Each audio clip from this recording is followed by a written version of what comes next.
A crash course in vegetarian cooking. A crash course in vegetarian cooking, it is only because I get asked for cooking advice so often that I dare to share my favorite kitchen hints. Remember, you are getting these suggestions from a guy who is in a college graduate, still chew all spices with a mixture of all spices together in one convenient jar. 1. If there is one secret vegetarian cooking, this is salt. Grains and legumes, pea and beans and lentils really need it for good taste. No, don't go off worrying about what you're getting too much sodium. Homemade foods have less salt than most store-bought processed foods, and certainly are less salty than restaurant or fast food. Use enough salt to get a good taste. No one will want to eat your food, including you. If you overdo it, too much salt can be removed by cooking a half raw potato into a mistake and then removing the potato before serving. Adding more water or more of all the more other ingredients will effectively reduce the salt concentration too. 2. Taste your cooking as you go. If you like it, or others will probably will. Learning from mistake is less costly. That is nice. Hungry, tolerant doggy. Such animals are readily available from your local pound or arcane society.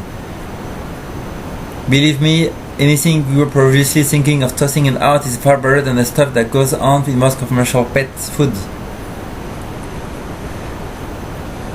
3. Consult easy vegetarian cookbooks, especially like Dave Sammy's County Cookbook, Mr. Ford, and Robertson. Healthy cooked food stores tend to have a good selection of cookbooks and often have free recipes for the asking. 4. If you are not sure whether you put an ingredient or not, in doubt, leave it out. It made the bread just like the other feed flour, water and salt, period. It is the flat bread of Johnny Cake, but it tastes great. I never add any shortening and all to my raised bread. You cannot really miss it. 5. Over the years, you will save a fortune cooking vegetarian. My family of 4 spends only 1/3 as much as food as my neighbors do. Maybe you didn't get that raise. We all know that taxes never go down.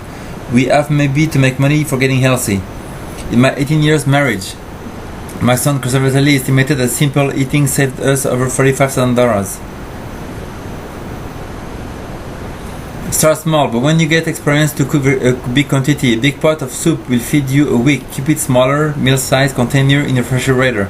Open once those instead of a can or something. 7. Be sure to cook beans and dry legumes shortly. The taste dreadful if you don't. After checking to remove any like store-raised cooks or soak your legumes tonight to reduce cooking by tomorrow. Change the soaking water twice before the cooking to remove dirty or soap residues.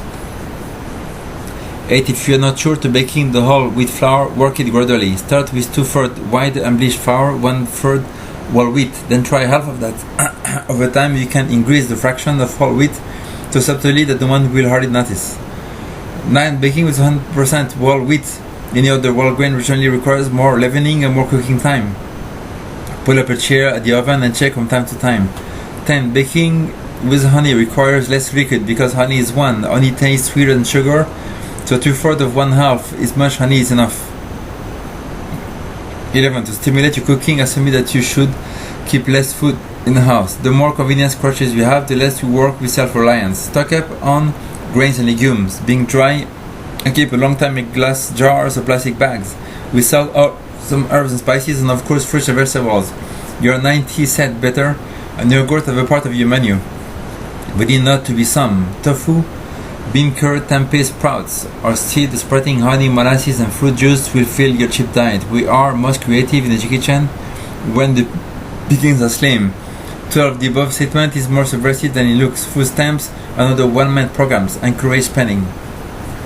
They may be good for the economy, but it's not good for the body. My first love nutrition. The best foods in the supermarket, the cheapest, the worst foods cost the most. Take along a copy of the supermarket handbook to help you shop and always eat first.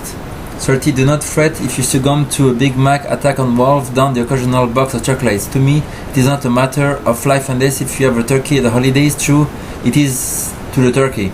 What matters is not that you did on any day, but the day is 364. In total, if you are doing it right, check the depths, check your medicine cabinet, check the bathroom scales. If they are going down, you are doing fine. 14. Your spouse and children may not necessarily go for all for this. The rest of the world should be so lucky if they are not. You know the reason the Chinese eat a lot of grains, legumes and vegetables is not because they are seeking health. It's because they can't afford to eat any other way. The lower rates of heart disease, cancer, osteoporosis are a byproduct of frugality.